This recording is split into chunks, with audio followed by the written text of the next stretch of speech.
Number 5. The Behemoth. You wanted 5 more creatures, and I wanted an excuse to keep reading this thing. This book is terrifying. Speaking of, did you know that there's a herbivore creature plated in spikes and armor with a tail the size of an oak tree, head like a lion, swallowing up rivers, just roaming around back then? Yeah, apparently. The Behemoth. This Goliath of a beast was one of the first talked about. Not the first beast, that's a completely different thing. Also terrifying. The Behemoth. God's secret weapon, and apparently the first thing he created. Hadn't made us in his image yet, so this hippo tank Elder Scrolls boss was what God went with. One of the most popular and revered creatures in the Bible. Quote, "Behold now Behemoth, which I made with thee. He eateth grass like an ox, he moveth his tail like a cedar, his bones are as strong as pieces of brass, his bones are like bars of iron." Yeah, this is definitely a dinosaur, right? Right? Scholars seem to think that the behemoth is an aggressive exaggeration of a large hippopotamus or rhinoceros. Opening up its mouth and swallowing a river could literally mean it's just an animal thirsty. In 2003, French scientists working in Pakistan claimed to have discovered an extinct species of rhinoceros called a Balak Ethereum, which was much larger, much scarier, and matched the physical description given in the Book of Job. Yeah, that's terrifying stuff. Number 4. Cherubim. These cute flying baby angels we see on soap ads and bottles are a lot scarier and much more sinister than the blonde cupids we're used to seeing. The cherubs, or cherubim, are God's throne bearers and appear over 90 times in the Bible. The Hebrew text says cherubim is a celestial winged being who represents God's spirit on earth and symbolizes the worship of God. In Ezekiel, cherubim are described as angelic creatures with 2 sets of wings and 4 faces: lion, ox, human, and eagle. Okay, this is getting scarier and scarier. The 4 faces of the cherubim apparently represent the 4 domains of God's rule. The lion represents wild animals, man represents humanity, ox represents domestic animals, and the eagle represents birds. Aren't those all wild animals? I don't know. The cherubim appear in several texts of the Bible, including Genesis, Ezekiel, Kings, and Revelation. Yeah, so lots of people were seeing these things, and they all kind of sound somewhat the same. They all oddly say 4 faces. Like every which way they turned, they could see a face. Some say, quote, "They move quickly, using a wheel within a wheel, and their wings cover their body." Question, what's with all the wheels? People just like looking up into the sky all day must have had like severe floaters in their eyes, because a wheel and a cute baby angel thing look completely different, no? A conjoined wingspan of the 4 cherubim are described as forming a divine chariot, the so-called mercy seat of the Ark of the Covenant. 2 cherubim make the ark and form a space through which Yahweh would appear in Ezekiel's visions. The status of the cherubim are a sort of vehicle for Yahweh in the book of Samuel. So in a sense, they're kind of God's messengers, you know, bringing things up and down from him and to him, including him. Gotcha. A vehicle. Yeah, a vehicle. These images are terrifying. Yeah, and that's a mothership right there. That's a mothership. Okay? Number 3, unicorns. Hold up. This is scarier than the devil, right? Unicorns? Really? Oh yeah. No, not the glittery ones with Farrah Fawcett hair like Hercules rides. More like a firstborn bull. Giant, with a huge spear on its head. He has majesty, and his horns are the horns of a wild ox, and with them he shall gore the peoples, all of them, to the ends of the earth. Okay, yeah, that's really aggressive. I guess unicorns were a little bit scarier in the Bible, huh? A couple times these things are brought up too. It seems like a lot of people were seeing these. Yeah, I'd say a hunk in a suit on a television series is much less scary than a monster horse goring you to death. A ram is mentioned 9 times in the Hebrew Bible. It's been translated to unicorn in the King James Version, and some translations as oryx, which was seen as a wild ox or rhinoceros. Quote, "And the unicorn shall come down with them, and the bullocks with the bulls, and their land shall be soaked with blood, and their dust made fat with fatness." Yeah, harsh. I mean, rhinos and other single-horned animals do this.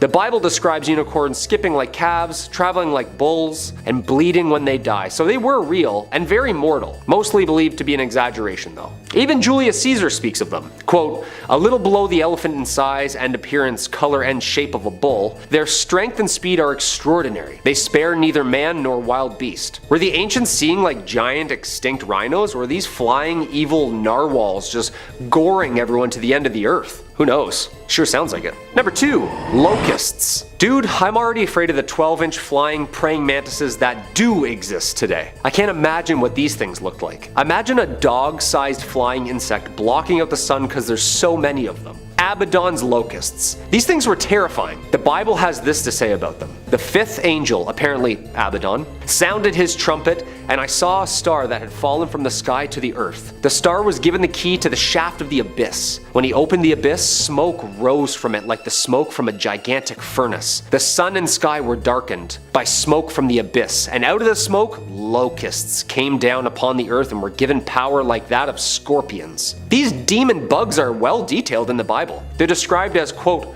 horse-like creatures preparing for battle, adorned with crowns of gold above their head. Their face is like a man, but woman's hair with lion's teeth. Their body was locust-like, covered with iron breastplates. They have scorpion-like stings on their tails and razor-sharp claws, and the sound of their army will be like 1,000,000 horses marching to the battlefield. Dude, that's a locust?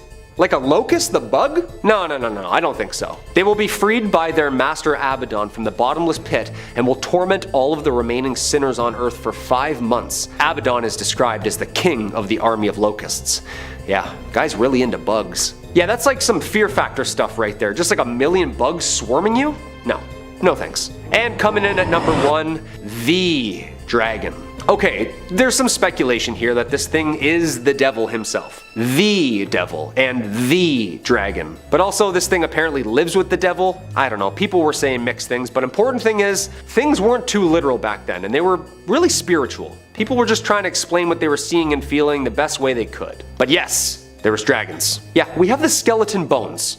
Okay? And before you're picturing something fun like Dudley the Dragon or the ones that talk in The Hobbit who sit atop gold, no. Picture when it sneezes, it flashes light. Its eyes are like the red of dawn. Lightning leaps from its mouth. Flames of fire flash out. Smoke streams from its nostrils like steam from a pot heated over burning rushes. Its breath would kindle coals, for flames shoot from its mouth. Yeah, this thing, terrifying. Tremendous strength of Leviathan's neck strikes terror wherever it goes. Its flesh is hard and firm and cannot be penetrated. Job 41:18-23. This great dragon, the ancient serpent called the devil or Satan, the one deceiving the whole world, was thrown down to the earth with all the angels. And I saw 3 evil spirits that looked like frogs leap from its mouth of the dragon, the beast and the false prophet. They are demonic spirits who work miracles and go out to the rulers of the world to gather them for battle against the Lord on that great judgment day of God the Almighty. He seized the dragon, that old serpent who is the devil, Satan, and bound him in chains for thousands years. The angel threw him into the bottomless pit, which he then shut and locked so Satan could not deceive the nations anymore until 1,000 years were finished. Okay, yeah, that sounds like one giant amazing cutscene from a God of War game. Just chucking a dragon into a pit? Also, it's 2022. We better lock that thing back up. It's been more than 1,000 years now, no? Quote, and behold, a great red dragon having 7 heads and 10 horns, and on his heads were 7 diadems. Okay, so it wears 7 crowns. Maybe this thing is the devil. It's mentioned numerous times in the Bible. I've seen Game of Thrones. This thing is scary. Yeah. Coming at number 5, we've got Leviathan. Often associated with adjectives like aquatic and enormous, Leviathan is a word we often hear outside of the context of angels. It's a concept at this point. If something is a Leviathan, it's an enormous sea monster, ready to swallow entire ships whole, prepared to annihilate fleets of submarines, waiting for its chance to appear in a monster movie. But here's the thing, Leviathan isn't just some monstrous figure in the ocean, nor is it simply a huge roller coaster in Vaughn. Leviathan is also a demonic angel. Damn, that's a badass title. Let me tell you some more. The sea monster reputation is well earned, as Leviathan often appears or is described as an enormous sea monster or a gigantic whale. Oftentimes he will destroy ships and other vessels that dare to cross the open sea. Poor sailors, am I right? A lot of folks do end up mixing him up with Behemoth, but we'll let it be for now. There's another roller coaster joke in there somewhere, but I don't have it in me to make it. Leviathan makes appearances throughout ancient texts, from showing up and being described as a Lovecraftian beast with the mere sight of it being overpowering, to a whale that traps another famous character in its belly for 3 days. That first one also details Leviathan's enormous horrible teeth, and a back covered in shiny shield-like scales. That's not all either. Apparently Leviathan can breathe fire, throws smoke from his nostrils, and has eyes that shine so bright they can blind you. My word, that is an incredible biblical beast. And somehow, some way, he's still considered an angel. What a world we live in, right? Then of course there's the tale of Jonah and the whale, and in this case, Leviathan could very well be that whale. We've seen him described as the enormous underwater individual before, so it fits quite well if you think about it. Overall, this is an angel that nobody wants to encounter, even on a good day. Gigantic, predatory, powerful, and full of folks it ate, Leviathan is crazy. It's for the best that it stays deep underwater, away from everyone else. Coming at number 4, we've got chaky dree. Now, instead of listing off 5 specific individual angels, we'll bring in a new group for this one, the chaky dree. Sounds kind of funny, but they're serious business. In some of our earlier angelic videos this year, we discussed the classifications of angels a little bit and found out about all sorts of interesting creatures. Gone was the idea that angels had to be glorious humanoid figures descending from above the clouds to play beautiful tunes upon harps. Angels could be chimeric abominations, too hideous for humans to lay eyes upon. That is just the case with the chaky dree. Oh yeah. To kick it off, let's talk about where these things live. Not in the heavens or above the clouds or anything like that. The chaky dree are so much more hardcore than that. These angels have decided to take up residence in the sun. You know, the enormous ball of fire in outer space that burns bright enough to warm our entire planet from 150 million kilometers away? Yeah, they live there. I'm sure their tans are immaculate. Described as marvelous and wonderful, or in my words, overwhelming and intense, these angels take on very interesting forms. Their feet and tails are like that of a lion, offering up claws and speed unlike most others. Something, everything the light touches is ours, right, Simba? Well, that's only partially true, because the chaky dree also have heads like crocodiles, adding in a new measure of deadliness previously unheard of. They're 900 measures in size, whatever that means, and have 12 angelic wings. And for some reason, they seem to be rainbow colored. So a Technicolor lion-crocodile combo with angel wings pops out of the sun from time to time to bring heat, dew, and rays to the folks on Earth. You know what? Maybe they're not so bad after all.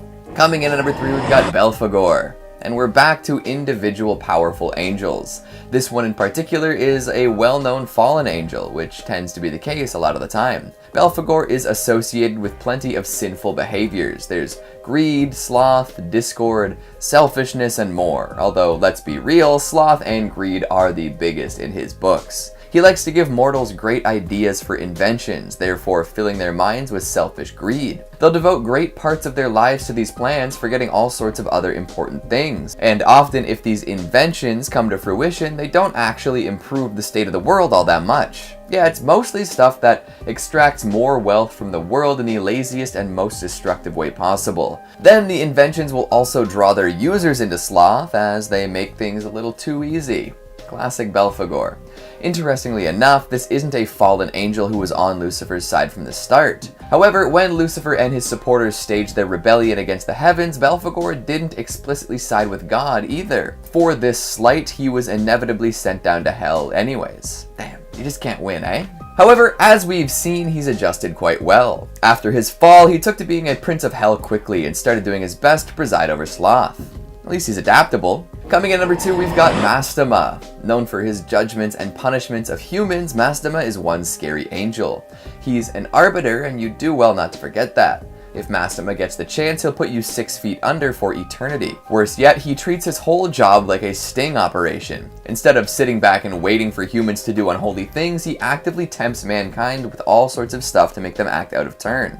That's tough, huh? Like, you'd think you're living your life and then bam, Masta tempting you with something lovely but sinful. It just doesn't seem fair, does it? But that is what this angel does, and he does it well. Some say that Masta and Belial are the same entity, just seen from different angles, Belial being the more demonic and Masta being more angelic. However, their actions are indeed the same, or mostly similar, from leading some of God's armies against angels, to controlling legions of demons to control and tempt humans on Earth. It's even said that Masta was involved with the Watchers, who ended up causing that massive flood way back when. You know the story. So now Masta is known as the tester of humans. Even after all of that chaos and mayhem, he's still trusted to do things in the name of God. And I'm not sure which is worse, damning people in the name of Satan or damning people in the name of God. I'd much rather an angel try to help people be better rather than entrapping them and seeing to it that they're sent to hell. But hey, I don't claim to understand how angels work. And finally, at number 1, we've got Lucifer. If we were to tally up every list that Lucifer topped, what do you think the final count would be? It's probably a lot higher than I'm estimating, to be honest. But hey, it's not like his spot at the top is undeserved, right? Lucifer worked hard to earn the recognition of people around the world. Hell, there's even a popular TV series featuring this fallen angel. If you can think of a more famous or more fearsome angel than this, please let me know. But until then, we're putting Mr. L right at the tippy top, over and over again. You know the story. Lucifer was an angel without peer. Nobody could stop him. He was the ultimate in heavenly hunks. But then one day he let his pride take over. Instead of being happy that he was the creme de la creme of angels, he thought about usurping God himself. Wrong move, yeah? After organizing something like 1/3 of all the angels in heaven for an uprising, they got beat by the remaining heavenly bodies and sent down to the underworld. So much hope, so much pride, so little execution. Since then, Lucifer / Satan / the devil has been watching over hell, doing what he can to bring order to the chaos. Someday he may rise up and take revenge upon those who smote him. Until then though, he's responsible for a whole lot of human folly. Goodness gracious. Right on, right on. So many powerful, evil, and downright despicable angels, so little time. Number 5, Nephilim. This one I can get behind for sure. How the pyramids were built still baffles me, and reading all about these things at least makes my brain relax for a second. The giants, the talls, the long neck people, the Nephilim. Again, never been a Bible guy myself, so no judgment if you say all this happened, but I'm just catching up on all this stuff. But in short, the Nephilim were like the offspring of angels and human women, according to Genesis 6:1-4 and Jude. The Nephilim are also mentioned in Numbers 13:33, but it is likely that by this time in Israel's history, Nephilim was used as a term for a tall, intimidating peoples. It's plausible that the Nephilim were both half angels and half giants, making them absolutely huge and absolutely super strong. The Nephilim were the children of the sons of gods and daughters of men, and Christian scholars have theorized that the sons of gods were actually these demonic fallen angels who reproduced with women. Being the offspring of partial angelic heredity, the Nephilim were considered mighty men who are of old the men of renown. The ancients. These people were huge, claiming that they were like 5 times the size of an average man. In the Hebrew Bible, a group of mysterious beings or people of unusually large size and length who lived both before and after the flood were called Nephilimus, sometimes translated to giants. Even the fallen ones, from the Hebrew nephil, meaning to fall. Seems like these people were writing about similar stuff, huh? Spooky. Number 4, 200 million horsemen. This next one is not really a creature as much as it's the end of a lot of all of us. All this Armageddon stuff they were saying, that's some pretty strange stuff that's on its way. Book of Revelation stuff, you know? Quote, I saw as God wanted to show me the horses and the men on them. The men had pieces of iron on their chests. These were red like fire and blue like the sky and yellow like sulfur. The heads of the horses looked like the heads of lions. Fire and smoke and sulfur came out of their mouths. 1/3 part of all man was killed by the fire and smoke and sulfur that came out of their mouths. Word for word. Horsemen or ancient biblical technology? This sounds horrifying. Also, 200 million? That's a lot of flying flaming horses just trucking around the skies and sands like giant tanks, firing fire out of their mouths and nose. As I looked, behold, a stormy wind came out of the north, and a great cloud with brightness around it, and fire flashing forth continually, and in the midst of the fire, as it were gleaming metal. And from the midst of all this came likeness of 4 living creatures, and this was their appearance. They had a human likeness.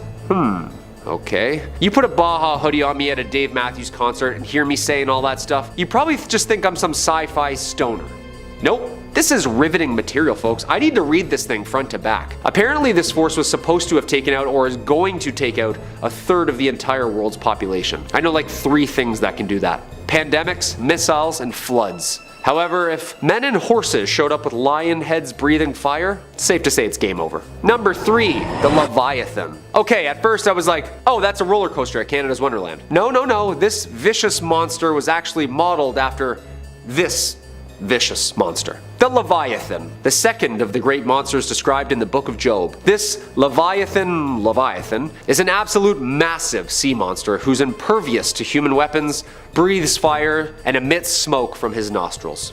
So this is a Zelda boss for sure. The Leviathan is probably related to another ancient monster called Lotan, a 7-headed giant serpent who represents primeval chaos, as with pretty much every other biblical creature does. Hey, these things aren't meant to be cute and fuzzy. There's some less exciting theories that insist the Leviathan is just a dramatic interpretation of a crocodile or anaconda or maybe a plesiosaur, resembling something like the Loch Ness Monster. But that doesn't explain the breathing fire thing, or the size. Was this giant sea snake a water dragon? Because apparently it's like 300 miles long. Yeah, terrifying. Scary thing now is many different religions and cultures have their own version of the Leviathan. Tiamat, Hydra, Jormungandr. Maybe this thing was just hunted into extinction. I don't know. What do you think? Number 2, Archangel Michael. It is said that the angels are not humans, but creatures made from God's creation. I've also seen what the Bible describes angels looking like, and it's not handsome people with wings. Apparently, a lot of these things, people really couldn't even describe what they were seeing in front of them. But we'll get to what these things look like in a minute. Of those creatures, Satan, aka Lucifer, is one. The one.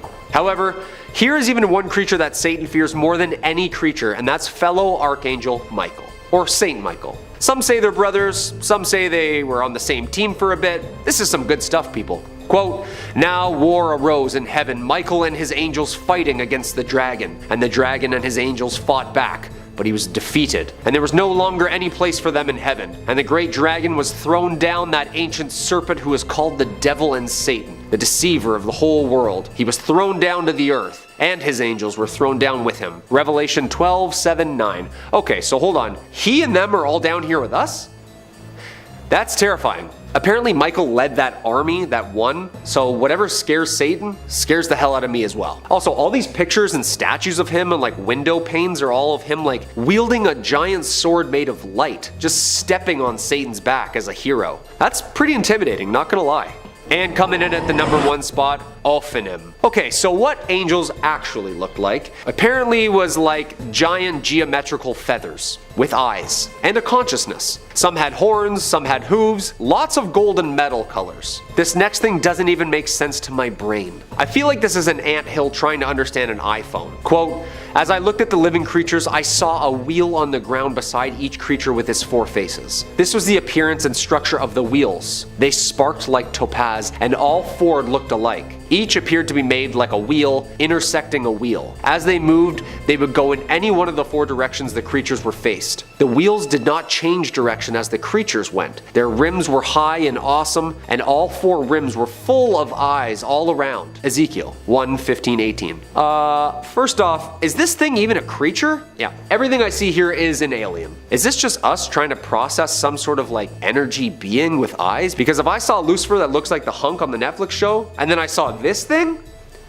One of the Dead Sea Scrolls interprets them as angels. Late sections of the Book of Enoch interprets them as class of celestial beings who don't sleep and guard the throne of God. Whatever this thing or things are, it sounds and looks absolutely horrifying. How could you paint that on a ceiling? I would just give up and paint wings and a halo as well. For real though, like that is a spaceship of some sort, isn't it? I mean, I understand the times, maybe the science wasn't there, but this thing is straight out of a sci-fi novel. In at 5, Mammon. In the New Testament of the Bible, Mammon is a fallen angel. His name is thought to mean money, material, wealth, or any entity that promises wealth. He's essentially the embodiment of the cardinal sin, greed. Sounds like a swell guy. He is associated with the greedy pursuit of gain. I quote, "You cannot serve both God and Mammon." He is often personified as a deity and is included amongst the 7 princes of hell. According to some readings, he is the son of Lucifer himself, conceived before his father fell from heaven and born after he was sent to hell. Before his fall from grace, I quote, "He was more interested in heaven's golden pavement than its celestial leader.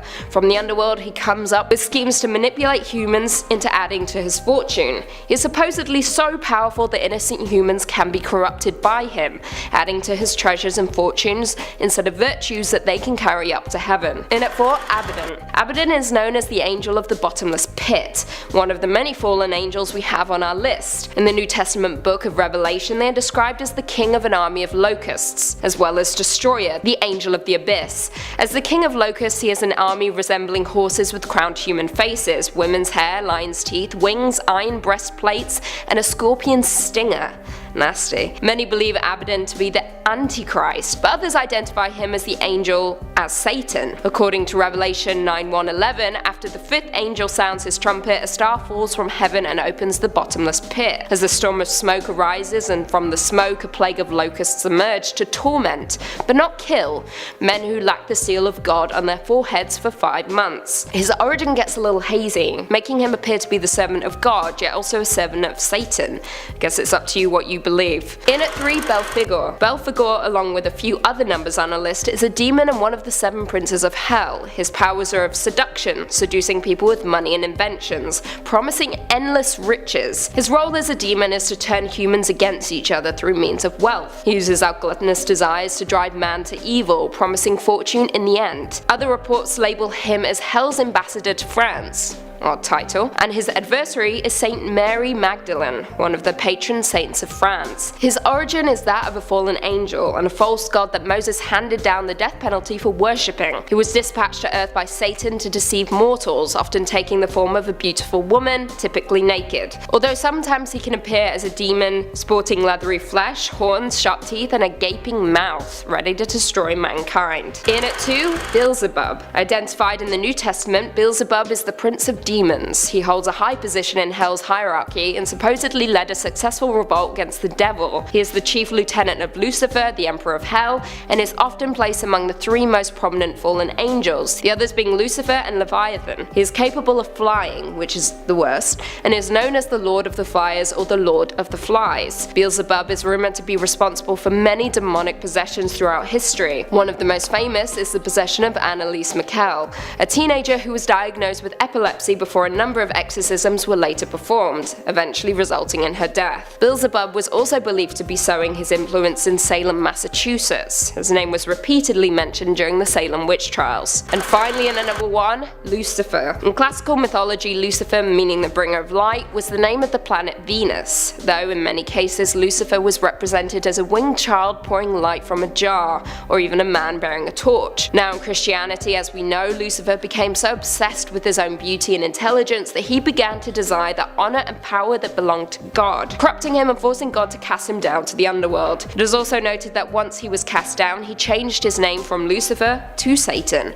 meaning adversary, and following the second coming of Christ, he was bound to the pits of hell during the 1,000-year millennial kingdom over which Christ ruled. All in all, Satan is widely known as the devil himself, an evil entity that seduces humans into sin. He possesses power over the fallen world and a host of various demons. In Judaism, Satan is regarded as an agent subservient to God. There is no answer to whether Lucifer and Satan are 2 separate entities or whether Lucifer's fall from heaven created Satan, but an examination of several passages reveals that he can be none other than Satan, the devil himself. Number 5, the Legion. Now maybe this is a cheat to start off this list because this is technically supposed to be a top 5 list, but I think including this one might make it a top 500,000 list, roughly. This next demon is known as Legion, for it is many. The Legion's first appearance comes to us from the Gospel of Mark. That's a very early issue, so if you still have that, hold on to it, collector's value. Wherein Jesus Christ was wandering, encountering a young man who seemed to be possessed by a demon. When Jesus spoke to the man, he asked for the name of the demon inside him so he could exorcise him properly. And the demon spoke back and answered saying, "Legion,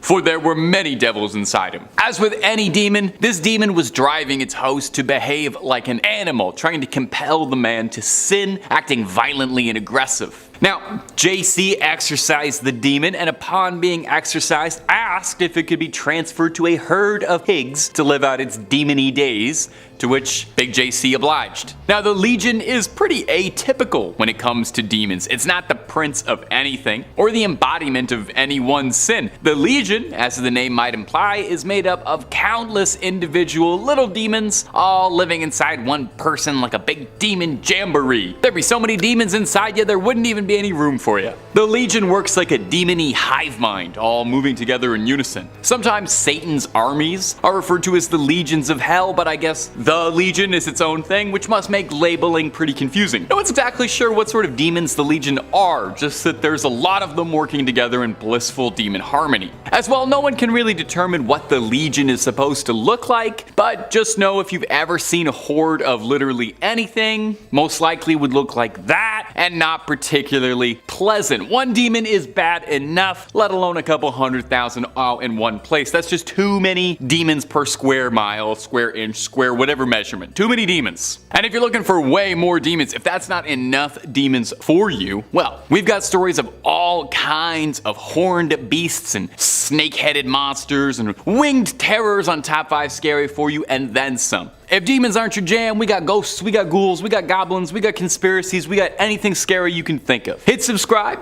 hit that little bell as well, and don't miss a single scream. But do that at the end of this video, because I got 4 more demons coming up for you right now. Number 4, Belfagor. A demon who's had his heyday in pop culture. Maybe you recognize Belfagor from Supernatural's first fledgling season, all the way back when the boys were wide-eyed and hadn't even died once yet. Or maybe you're a big JRPG fan, maybe you're a Persona fan, and you recognize Belfagor as the perpetually bored demon on the can. And if you're like me, and you never stopped to ask why this enemy in a video game was a demon that was sitting on the toilet, maybe you just figured, hey, it's a video game, there's a talking cat, there's a dream world, you play as a teenager who has a healthy sleep schedule and a healthy social circle, it's not a realistic game, maybe you didn't think about it. But there's a reason for this foul demon's appearance. He's one of the 7 princes of hell, the demonic icon of sloth, and his favorite offering isn't blood or a fresh goat, but a little mud pie. Feces, if you want to get technical. I'm not going to judge, and I'm not going to ask what he's doing with it. Old lore has it that if you wanted to summon Belfagor, you just had to bring him a lot of feces. There's no metric volume ever listed, just a lot. If you do summon him, he'll trade you wondrous riches, expand your ability to discover new things, but at the cost of the temptation of your mortal soul, and also you'll probably never have clean hands again. I'm sorry, I don't usually work so blue. It's the lazy man's comedy, although perhaps that's fitting for the demon prince of sloth. Now, Belfagor has been depicted in all manner of ways over the years. Sometimes he appears as these esoteric things like tree branches, or takes the form of beautiful women. But one wood carving in the 18th century of him sitting on an 18th century toilet sealed his fate forever, and since then he has always been depicted as a horned demon on a porcelain throne. Belfagor, if you're watching this video, I want to make something clear. I'm not making fun of you. I'm just trying to make sense of this. What are you doing with that stuff? Where is it going? What are you doing with it? Number 3, Mammon. Hey, look, there's nothing wrong with wanting a little bit, right? It's nice to want, you know, we all want things. A little money, a little power, you know? Now, for most of us who weren't born into a Fortune 500 lineage, might be a little bit tricky, unless you've got a little bit of help. Maybe like from Mammon, the embodiment of human greed. You know, he's actually a lot more generous than his position as greed demon might suggest, you know? If you give over your eternal soul and pledge yourself to an eternity in his service, he might reward you with great riches. That's a pretty solid transaction. Mammon is thought to originate from an ancient word for wealth, and it's thought that this is where Mammon was first born from, was mankind's inherent desire for wealth and greed twisted out of subconscious want. Curse us for wanting. The Gospel of Luke and Matthew both directly quote, "You cannot serve both God and Mammon," meaning you can't have a pious life on a quest for massive wealth, and taken literally later to mean you can't also serve one of the 7 princes of hell and worship God. That kind of makes sense. Mammon is greedy, real greedy. It's said of all the archdukes and princes of hell, Mammon is more concerned with staring at the gold pavement than any of Lucifer's rebellion or business of the heavens, taken to mean that Mammon does not concern himself with anything that doesn't involve cold hard coin, baby. He's on that grind set 24/7. He's out there getting demon bags. Racks on racks on racks on racks. Now, the demon of greed has taken many forms over the years, most often looking like a fairly normal human sitting on a big golden throne looking down on those who would call for him. He's also been associated with a wolf and is believed to be able to take the form of one for dealing on Earth. It's said that part of the arcane ritual to evoke Mammon is to imagine your spirit as a golden wolf calling out to him. Now, if you do invoke Mammon, a little advice from me, just be sure you're being reasonable about this. You never know what happens if you get too greedy with a demon. Number 2, Beelzebub. Okay, the rest of these demons been small fries. Now we're getting into the big hitters. Beelzebub is thought to be one of the first angels to have ever fallen to hell, alongside Leviathan and Lucifer himself. He and Lucifer actually have a bit of an identity crisis, as the two are sometimes thought to be interchangeable. They got like similar haircuts, I think. Some demonologists, and yeah, there are people who call themselves demonologists, argue Beelzebub is another name for Lucifer. Some pose he's one of his most trusted lieutenants. No one can agree, but whatever he is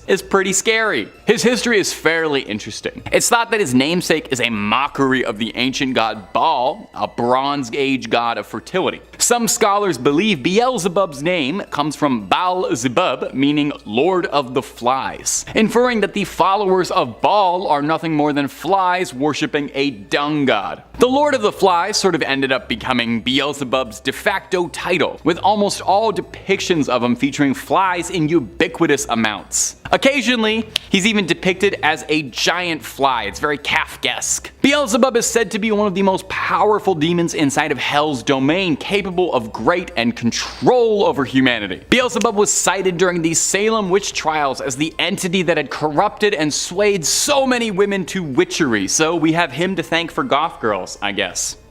There's a bit of a discrepancy as to what sin Beelzebub is thought to preside over, with some offerings saying pride and some saying gluttony, but more often gluttony, which I think seems a little more fitting for flies anyway. I've never met a particularly proud fly. And number 1, Asmodus. Now yes, it probably would have made a lot of sense to have Lucifer or Satan as the number 1 spot on this list. I mean, king of hell and all that. Let's give him an honorable mention. Let's give him a little clap. Let's give him a little equal attention. Yay, Satan. Hail Satan and all that. You're a great guy. Yeah. And let's say he's the number 0 spot, just because I thought it was a little too obvious, and I'm pretty sure most of you know who Satan is. And there's other demons to talk about. You know, I'm all about glowing up underrated demons, some of that, hidden talent. So filling in at the number 1 spot is Asmodus, one of the princes of hell and the embodiment of the cardinal sin of lust. It's one of the best sins there is. Asmodus fell from heaven along the other fallen angels, reforming as a prince of hell. Asmodus is said to have been married to Lilith, the primordial she-demon, famed for her banishing from the Garden of Eden and for destroying Fraser Crane's life. Lilith was cursed and banished for her defilement and depicted as a temptress, and Asmodus was like, I'm super into that stuff, Lilith. You want to procreate an endless stream of demons into the world and reign over a dominion of chaos? And the rest is wedded bliss.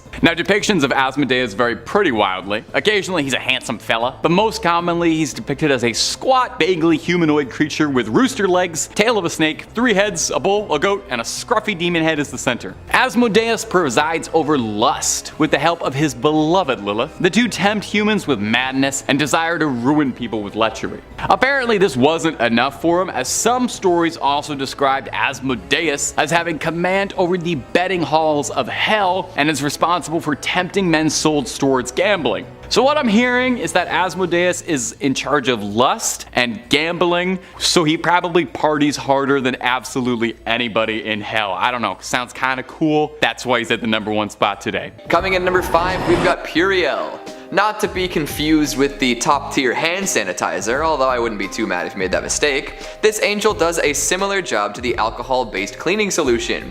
He purifies and eliminates all sorts of unsavory things. Whether or not that's 99%, I can't be sure, but here we are anyway. His job is one that not many would really want to do. Puriel is the angel of punishment. One would think that once you made it to heaven, there wouldn't really be a need for that kind of thing, but apparently we're wrong. He watches over the prison in heaven, acting as the warden.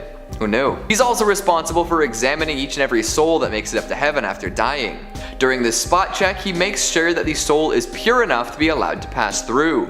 Kinda like a TSA check at the airport, but somehow more invasive. Instead of checking your passport and your luggage and making assumptions based on your appearance and background, they're instead reaching into the depths of your soul. Talk about a cavity search, am I right? If you are fit to enter heaven, he will let you pass, although I'm not so sure you'll be the same person after an experience like that. Fail the test, and out you go. Down to hell or possibly purgatory to cavort with all sorts of other unworthy individuals. Damn, so close too. Puriel is known for being fiery and pitiless too, so don't count on just barely squeezing by. If he doesn't like what he sees, he's gonna drop you from the clouds faster than you can say bless you. Dang. Maybe he does have a lot in common with Puriel. I'm sure he eliminates 99% of potential heavenly residents. I wonder if that could have any long-term implications like hand sanitizer and antibiotics do, by leaving some of the stronger unsavory bits untouched so that they get stronger and no longer be purified by that regular dose. Super bacteria, here we come. Oh man, did I just compare me and the others unworthy of heaven to bacteria? Gotta work on that self-esteem. Coming in number 4, we've got Simkiel. Dangerously close to Sin Kiel. This is another remorseless, unrepentant angel. Do not put yourself in her sights lest you be utterly annihilated in seconds flat. One has to wonder how an angel becomes the chief of destruction, although I wouldn't recommend asking Simkiel anything about it. She's likely to just cash in on that title in the wildest way possible. Destruction. In addition to her first title, she also is known as the Angel of Vengeance, which works well with those predetermined traits. Destructive and vengeful seem to go hand in hand quite well. Claim revenge through destruction, destroy upon the path of vengeance. What an angel. Simkiel does spend a good amount of time in heaven, commanding other angels, but will often be called down to earth to chastise and purify sinners. Most folks have a hard enough time being chastised by their teachers and employers. Imagine a literal angel from heaven dropping in to give you an earful. My word. Plus, the way most angels purify sinners isn't pleasant. It's not just radiant light zapping you to righteousness in the same way a UV light might disinfect buffet food. You're probably getting smoten. Straight to hell with your sinful ass. She doesn't always work alone either. Many lesser angels receive Simkiel's orders and follow them with fervor. A whole platoon of vengeful, destructive angels on the lookout for sinners and sinner adjacents. I don't know about you folks watching at home, but I don't think too many righteous and pious people are watching top 5 scary videos. So Simkiel should be on our list of folks to avoid at all costs, as if we could even avoid her in the first place. Oh well, I guess there's only so much you can control in life. Might as well get cleansed by the good guys in the end, right? Coming in number 3, we've got Ansiel. Working closely with Simkiel, Ansiel is another tough cookie straight out of the clouds. With a name meaning the constrainer, one can assume that nothing good comes from being constrained. Images of prison, the inability to move, and possibly even Stockholm Syndrome are evoked, are they not? All that being said, it's tough to think that an angel who makes regular use of constraints is anyone's safe haven, unless you're a regular on a smutty roleplay blog, and in that case, you do you. Ansiel isn't all that bad though. He's often invoked to prevent forgetfulness and stupidity, which, to be honest, we could all use a hand with from time to time. However, if someone were to rely on angelic intervention regularly to keep them in line, well, what hope did they even have in the first place? Apparently Ansiel is known for having a very short temper when it comes to these two traits, however, so those who need his help the most are likely to be held in contempt by him. Maybe find a new job, right? Humorless and hard to get along with, Ansiel is an excellent soldier. In fact, he's one of Michael's greatest warriors, which means if anyone is ever to step to him, things will end very badly for them. Watch out and try to keep tabs on stuff you're supposed to remember. If you fail at this, you could find yourself restrained, constrained, and in Ansiel's bad books. Coming at number 2, we've got Gabriel. Now we're talking about the big ones, the archangels. Gabriel in particular can be a real pain to deal with. The youngest of the archangels, he is known as the messenger of God. He heralds major changes and brings news from the heavens. So if you run into Gabriel, you can be assured that something monumental is about to happen. You'd better listen closely though, because he doesn't suffer fools. In fact, if he senses that you're not paying close enough attention, he might just silence you forever. That's almost what happened to Zechariah. When Gabriel descended to announce the birth of John the Baptist, Zechariah initially reacted poorly. Seeing this, Gabriel got angry. So angry that he threatened to take away Zechariah's voice. He said, "I am Gabriel. I stand in the presence of God, and I have been sent to speak to you and bring this good news. But now, because you did not believe my words, you will become mute, unable to speak until the day these things occur." Man, I can only imagine what happens when he gets into an actual argument with someone. For a being with divine powers, he sure has a short temper.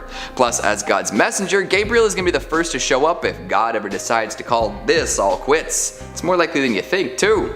Humans are sinful and often turn to other forces these days, and in so many movies, Gabriel is the big bad guy who causes all sorts of problems for humanity. When you're the first angel to show up, you'd better believe you're going to catch a lot of folks off guard. And finally, at number 1, we've got Michael. To cap off our list, the head archangel himself. He's the one powerful enough to push Lucifer out of heaven. He's the one strong enough to end the angelic war. He's the one righteous enough to prevent Simel from tearing a baby from its mother's womb. Nothing can stop Michael save for God himself, so why would he be on this list? Well, that kind of unchecked power can never be good, now can it? As the most powerful angel in creation, he has control over all of the other angels. God leaves him in his stead to rule over the kingdom of heaven, and if Michael were to ever change things up, it's unlikely that anyone would be able to do anything about it. If Michael looks down and deems our world unworthy, we're done for. Game over. The book of Revelation will come to fruition and all mortals will suffer before being cleansed from the earth. It's good to know, right? Coming in at number 5, we've got Asteroth.